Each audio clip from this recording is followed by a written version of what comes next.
ಹಾ ಕಾವೇರಿ. ನಿಮ್ಮ ಮಲ್ಲೇಶಣ್ಣ ಮದುವೆ ಮುಗಿಸ್ಕೊಂಡು ಇಷ್ಟು ಬೇಗ ಬಂದ್ಬಿಟ್ಟಿಯಾ?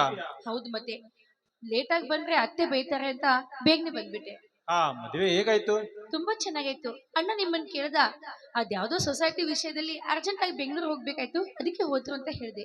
ಹಾ, ನಿಮ್ಮ ಅಣ್ಣ ಅದೇನೋ 2ನೇ ಸಲ ಮದುವೆ ಬೇಡ ಅಂತ ಹಠ ಹಿಡಿದಂತೆ. ಕೊನೆಗೆ ಒಪ್ಪಿಕೊಂಡು ಆ ಕಲ್ಯಾಣ ಕಾರ್ಯ ಮುಗಿದೋಯ್ತಲ್ಲ, ಅಷ್ಟೇ ಸಂತೋಷ. ಹೌದ್ರಿ, ಸಾವಿತ್ರಿ ನನ್ನ ಅಣ್ಣ ಮನೆಯಲ್ಲಿ ಮಹಾರಾಣಿ ತರ ನೋಡ್ಕೋತಾ ಇದ್ದ. ಆದ್ರೆ ಅವಳು ಚೆನ್ನಾಗಿ ಬಾಳ್ವೆ ಮಾಡೋದಕ್ಕಾಗದೆ ವಿಷ ಕುಡಿದು ಸತ್ತು ಇಡೀ ಮನೆತನದ ಮರ್ಯಾದೆಯನ್ನೇ ಹಾಳು ಮಾಡಿಟ್ಲು ಆ ಮಹಾತಾಯಿ. ಈ ಬರೋ ಹೆಣ್ಣು ಕೂಡ ಚೆನ್ನಾಗಿ ಹೊಂದ್ಕೊಂಡು ಹೋಗ್ತಾಳೆ ಅನ್ನೋದಕ್ಕೆ ಏನ್ ಗ್ಯಾರಂಟಿ ಅಂತ ನಮ್ಮಣ್ಣ ಮದ್ವೆನೇ ಬೇಡ ಅಂತ ಕೊಳ್ತಿದ್ದ. ಏನೋ ಒಂದ್ಸಲ ವಿಷಯದ ಗಾಳಿ ಬೀಸೋಯ್ತು ಅಂದ್ ಮಾತಕ್ಕೆ ಪ್ರತಿ ಸಲ ಅದೇ ರೀತಿ ಅಲ್ಲ ಹುಡುಗಾಟ ಅಂತ ತಿಳ್ಕೊಂಡಿದ್ದ ನಾ ನಿಮ್ಮ ಅಣ್ಣ. ನಮ್ ಚಿಕ್ಕಪ್ಪನು ಇದೇ ಮಾತನ್ನ ಹೇಳ್ದ. ಸಾವಿತ್ರಿ ಯಾವುದೋ ವಿಷಯಕ್ಕಾಗಿ ತಾನಾಗಿ ವಿಷ ಕುಡಿದು ಸತ್ತಿರಬಹುದು, ಅಂದ್ರೆ ಇಡೀ ಊರು ಜನ ಎಲ್ಲ ನೀವೇ ಅವಳನ್ನ ಕೊಂದಿದ್ದೀರಿ ಅಂತ ಬೊಬ್ಬೆ ಹೊಡೆದ್ರು ಕೂಡ ಶೀಲಾ ನಿನ್ನ ಮದುವೆ ಆಗೋದಕ್ಕೆ ಒಪ್ಕೊಂಡಿದ್ದಾಳೆ ಅಂದ್ಮೇಲೆ ಅವಳು ಎಂಥ ಒಳ್ಳೆ ಗುಣದವಳು ಇರ್ಬೋದು, ನೀನೇ ಚೆನ್ನಾಗಿ ವಿಚಾರ ಮಾಡು ಅಂತ ಚಿಕ್ಕಪ್ಪನೇ ತಿಳಿಸಿ ಮದುವೆ ಒಪ್ಪಿಸಿದ. ಒಳ್ಳೇದಾಯ್ತು ಬಿಡು. ಪಟ್ಟಿದ ಮೇಲೆ ಆ ಮನೆಗೆ ಒಂದು ಹೆಣ್ಣಿನ ಅವಶ್ಯಕವಾಗಿ ಬೇಕಾಗಿತ್ತು. ನಿಮ್ಮ ಚಿಕ್ಕಪ್ಪನೇ ಮುಂದೆ ನಿಂತ್ಕೊಂಡು ಆ ಕಲ್ಯಾಣ ಕಾರ್ಯ ಮಾಡಿದ್ದನಂದ್ರೆ ಅವರ ಹೆಸರಿಗೆ ತಕ್ಕಂತೆ ಧರ್ಮವಂತ ಧರ್ಮರಾಜನೇ ಕರೆ. ಮದ್ವೆಗೆ ನಮ್ ಸುಮಾ ಕೂಡ ಹಾಸ್ಟೆಲಿಂದ ಬಂದಿದ್ಲು. ಹೌದಾ?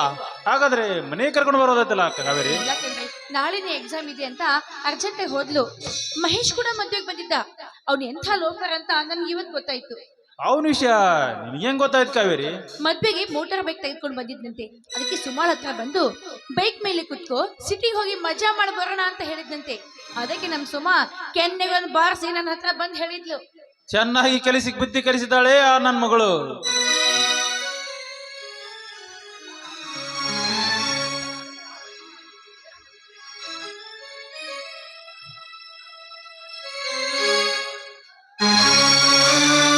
ಏನೇ ಕಾವೇರಿ, ಎಲ್ಲಿಗೆ ಹಾಳಾಗಿ ಹೋಗಿದ್ದಾಳೆ ಆ ನಿನ್ನ ಮಗಳು ಸುಮಾ ಹೊಯ್ಮಾಲಿ?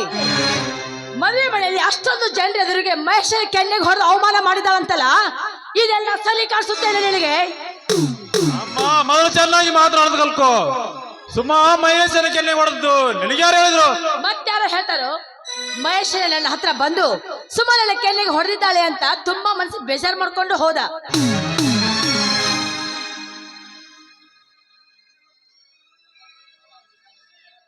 ಮಹೇಶನಿಗೆ ಅವಮಾನ ಮಾಡಿ ಎಲ್ಲಿಗೆ ಹೋಗಿದ್ದಾಳೆ ಆ ಚಿನಾಲೆ? ಅತ್ತೆ, ನಮ್ ಸುಮಾಳಿಗೆ ಯಾಕೆ ಇಂಥ ಕೆಟ್ಟ ಶಬ್ದಗಳಿಂದ ಮಾತಾಡ್ತಾ ಇದ್ದೀರಾ ನೀವು? ಮಹೇಶ ಬೇಗ ತೆಗೆದುಕೊಂಡು ಬಂದು ಹಿಂದೆ ಕುತ್ಕೋ ಸಿಟಿಗೆ ಹೋಗಿ ಸುತ್ತಾಡ್ಕೊಂಡು ಬರೋಣ ಅಂತ ಹೇಳಿದಂತೆ. ಹೀಗೆ ಕಂಡ ಉಡಾರ ಜೊತೆಗೆ ಸುತ್ತಾಡ್ಕೊಂಡು ಬಂದ್ರೆ ನಮ್ಮಪ್ಪ ಕೈ ಕಾಲು ಮುರಿದು ನಾಯಿ ಹಾಕ್ತಾರೆ ಅಂತ ಹೇಳಿದ್ರು. ಒತ್ತಾಯ ಮಾಡಿ ಕೈ ಹಿಡಿದು ಎಳೆದು ಬಲಾತ್ಕಾರ ಮಾಡೋದಕ್ಕೆ ಪ್ರಯತ್ನ ಪಟ್ಟಂತೆ. ಅದಕ್ಕೆ ಸುಮ ಕೂತ್ಕೊಂಡು ಮದ್ವೆಗೆ ಬಂದ ಜನ ಇಲ್ಲ ಅವ್ರ ಹತ್ರ ಓಡ್ ಹೋದ್ರು. ಅದಕ್ಕೆ ಕೆನ್ನೆ ಒಂದು ಬಿದ್ದಿದ್ದಾಳೆ. ಇದ್ರಲ್ಲಿ ತಪ್ಪೇನಿದೆ? ಹಾಗಾದ್ರೆ ನಿಂತಮ್ಮ ಶಿವರಾಜ್ ಕಾಲೇಜಿಂದ ಬಂದ ತಕ್ಷಣ ಅವನ ಜೊತೆ ಚಕ್ಕಂದ ಆತಳಲ್ಲ ನಿನ್ನ ಮಗಳು, ಇದರಲ್ಲಿ ತಪ್ಪೇನು ಇಲ್ಲ ನೋಡು, ಹೌದಲ್ವಾ? ನಾಳೆ ನನ್ನ ತಮ್ಮನ ಜೊತೆ ಮದ್ವೆ ಆಗೋಳು.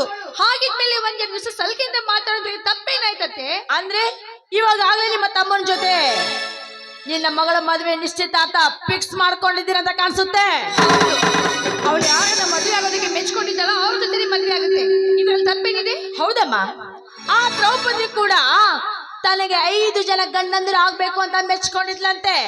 ಅದೇ ರೀತಿ ನಿನ್ನ ಮಗಳು ಕಾಲೇಜಲ್ಲಿ ಅದೇ ಅಷ್ಟು ಜನರ ಜೊತೆ ಮೆಚ್ಕೊಂಡು ಚಕ್ಕಂದ ಆಡ್ಕೊಂತ ತಿರುಗುತ್ತಿದ್ದಾಳೆ. ನಾ ಕಾಣೆ ಅದಲ್ಲದೆ ಸಿಕ್ಕ ಗಂಡಸರ ಜೊತೆ ಹಲಕಿಸ್ಕೊಂಡು ನೀನ್ ತಿರುಗಾಡ್ತಿದ್ಯಲ್ಲ, ನಿನ್ನ ಚಾಳಿ ನಮ್ಮ ಮಗಳಿಗಿದೆ. ಅದಕ್ಕೆ ಹಿರಿಯರು ಹೇಳಿದ್ದಾರೆ, ನೂಲಿನಂತೆ ಸೀರಿ ತಾಯಿಯಂತೆ ಮಗಳು ಅಂತ. ಅಮ್ಮ ಮೊದಲು ಚೆನ್ನಾಗಿ ಮಾತನಾಡೋದು ಕಲ್ಕೋ. ವಯಸ್ಸಾದ್ರಲ್ಲಿ ವಿವೇಕ ಅನ್ನೋದು ಇನ್ನೂ ಮೂಡಿ ಬಂದಿಲ್ಲಲ್ಲ? ಹೌದಪ್ಪ, ಹೌದು, ನನಗಿನ್ನೂ ವಿವೇಕ ಅನ್ನೋದು ಮೂಡಿ ಬಂದಿಲ್ಲ. ನಾನು ಮಾತಾಡೋದು ನಿನಗೆ ಯಾವುದು ಸರಿನೇ ಕಾಣೋದಿಲ್ಲ. ಯಾಕೆ ಹೇಳು? ಮೊದಲೇ ಮಲತಾಯಿ ನಾನು. ಹಾಗಿದಾಗ ನನ್ನ ಮಾತು ಹೇಗಪ್ಪ ನಿನಗೆ ಚೆನ್ನಾಗಿ ಕಾಣಿಸುತ್ತೆ ಅದನ್ನ ಹೇಳು. ಮಲತಾಯಿ ಅಂದ್ರೆ ಸುಮ್ಮನೆ ಬಿಟ್ಟಿರಿ. ನನ್ನ ಎತ್ತ ತಾಯಿ ಏನಾದರೂ ಈ ರೀತಿ ಮಾತನಾಡಿದ್ರೆ ನಾಲಿಗೆ ಕಿತ್ತು ಕೈಯಲ್ಲಿ ಕೊಡುತ್ತಿದ್ದೆ. ಜನರ ಪದಕ್ಕೆ ಗುರಿ ಆಗ್ಬೇಕಾಗುತ್ತಂತ ಇನ್ನ ನೀನೇ ವರ್ತನೆ ಮಾಡಿದ್ರು ಬಾಯಿ ಮುಚ್ಕೊಂಡು ಹೋಗ್ತಾ ಇದೀರಿ ನೋಡು. ಅದಕ್ಕೆ ನೀವು ಚೆಲ್ಲಾಟ ಆಗೈತಿ. ಇವಾಗ ನಾನೇನು ಕೆಟ್ಟ ವರ್ತನೆ ಮಾತಾಡಿದೆ ಅಂತ ತಿಳ್ಕೊಂಡು ಈ ರೀತಿ ಬಾಯಿ ಉದ್ದುದ್ವಾಗಿ ಮಾತಾಡ್ತಾ ಇದ್ದೀಯ ನೀನು? ಇನ್ನೇನಮ್ಮ ಉಳಿದೈತಿ ನೀ ಮಾಡೋದು? ಕಾವೇರಿಗೆ ಹೆಜ್ಜೆ ಹೆಜ್ಜೆಗೆ ಚಿತ್ರ ವಿಷಯ ಕೊಟ್ರು. ಗಂಜಿ ಕುಡಿದರ ಪರವಾಗಿಲ್ಲ, ಗಂಡನ ಮನೆಯಲ್ಲೇ ಸಂದ ತಿಳಿದು ನನ್ನ ಬಾಳ ಸಂಗಾತಿಯಾಗಿ ಯಾವುದನ್ನೂ ತೋರಿಸಿಕೊಡದೆ ಈ ಮನೆ ಮರ್ಯಾದೆ ಕಾಪಾಡಿಕೊಂಡು ಹೋಗುವ ಮೇಲೆ ಇಲ್ಲದ ಅಪರಾಧ ಹೊರಿಸಿ ಅನ್ಯೋನ್ಯವಾಗಿರುವ ಗಂಡ ಹೆಂಡತಿರ ಮಧ್ಯೆ ಅನ್ಯಾಯವಾಗಿ ವಿರಿಸಲು ನಾಚಿಕೆ ಆಗದಲ್ವಾ ನಿನ್ನ ಚರ್ಮಕ್ಕೆ ಇಷ್ಟ? ನೀನ್ ಬೇಕಾದಷ್ಟು ಕೂಗಾಡು, ನೀನ್ ಬೇಕಾದಷ್ಟು ನನ್ನ ಬೈ, ನನಗೆ ನಿಮ್ಮೇಲೆ ಕೋಪನೇ ಬರೋದಿಲ್ಲ. ಯಾಕೆಂತ ಕೇಳು, ಚಿಕ್ಕ ವಯಸ್ಸಲ್ಲೇ ನಿನ್ನ ತಾಯಿ ತೀರಿ ಹೋದ್ಮೇಲೆ ನಿಮ್ಮ ಅಪ್ಪನೆಲ್ಲ ಕಟ್ಕೊಂಡು ಈ ಮನೆಗೆ ಬಂದಾಗ ನೀನು ಸಣ್ಣ ಕೂಸಿದ್ದಿ. ಅವಾಗಿಂದ ಹಿಡ್ಕೊಂಡು ಇವಾಗಿನವರೆಗೂ ನನಗೆ ತುತ್ತು ಬೆಳೆಸಿದ್ದೇನೆ ಅಂದ್ಮೇಲೆ ನನಗೆ ಯಾವುದೇ ರೀತಿ ಬೇಜಾರು ಇಲ್ಲ. ಬಟ್ ಸುಮಾಳ ಮದುವೆ ಮಹೇಶನ ಜೊತೆನೆ ಆಗ್ಬೇಕು. ಅದನ್ನ ಬಿಟ್ಟು ಬೇರೆ ಒಂದ್ ಜೊತೆ ಮದುವೆ ಮಾಡೋದಕ್ಕೆ ನೀವಿಬ್ರು ತೀರ್ಮಾನ ಮಾಡ್ಕೊಂಡು ನಿಂತಿದ್ದೆ ನಿಜವಾದ್ರೆ ನಾನು ಯಾವ ಸಮಯದಲ್ಲಿ ಯಾರಲ್ಲಿ ಏನ್ ಮಾಡ್ತೀನಿ ಅಂತ ನನಗೆ ಗೊತ್ತಿಲ್ಲ. ಮೈಂಡೆಡ್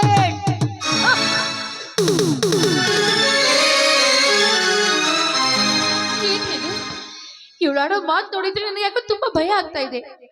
ಮದುವೆ ವಿಷಯದ ಬಗ್ಗೆ ಸುಮಾಳ ಬಗ್ಗೆ ಚರ್ಚೆ ಮಾಡಿದೆ. ಅದಕ್ಕೆ ಅವಳು ಮಹೇಶನ ಮದ್ವೆ ಆಗಲ್ಲ, ಮದ್ವೆ ಆದ್ರೆ ಶಿವರಾಜ್ ಮಾವನನ್ನೇ ಆಗ್ತೀನಿ ಅಂತ ಹೇಳ್ಬಿಟ್ಲು. ಹಾಗೆ ನಾನು ಒತ್ತಾಯದಿಂದ, ಬಲವಂತದಿಂದ, ಮೋಸದಿಂದ ಮಹೇಶನ್ ಜೊತೆ ಮದ್ವೆ ಆಗುವಂತ ಪ್ರಸಂಗ ಬಂದ್ರೆ ಅವನ್ ತಾಳಿ ಕೊಟ್ಟೋದು ನನಗಲ್ಲ, ನನ್ನ ಹೆಣಕ್ಕೆ ಅಂತ ನಿಷ್ಠುರವಾಗಿ ಹೇಳಿದ್ಲು. ಗೊತ್ತಾ? ನೀನ್ ಯಾಕೆ ಭಯ ಬೀಳ್ತಿ ಕಾವೇರಿ?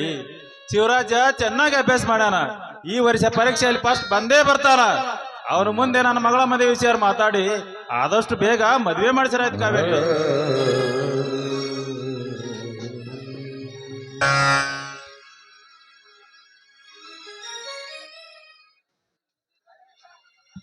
ಕಾವೇರಕ್ಕ,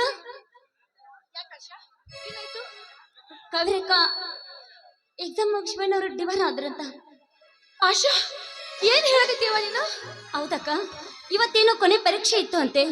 ಯಾರೋ ಸ್ಕಾಡ್ ಕೈಲ ಸಿಕ್ಕು ಡಿವರ್ ಆದ್ರಂತೆ. ಈ ವಿಷಯ ನಿನ್ಗೆ ಯಾರು ಹೇಳಿದ್ರಮ್ಮ ಆಶಾ? ಈಗ ತಾನೇ ಶಿವಣ್ಣ ಊರಿಂದ ಬಂದ, ತಂದೆಯವರ ಸಮಾಧಿ ಮುಂತು ಅಳುತ್ತಾ ಇದ್ದ.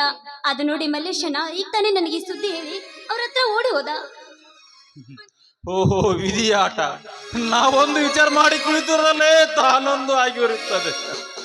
ಹಾ, ನಡ್ರಿ ಎಲ್ಲರೂ ಕೂಡಿಕೊಂಡು ಅಲ್ಲಿಗೆ ಹೋಗೋಣ.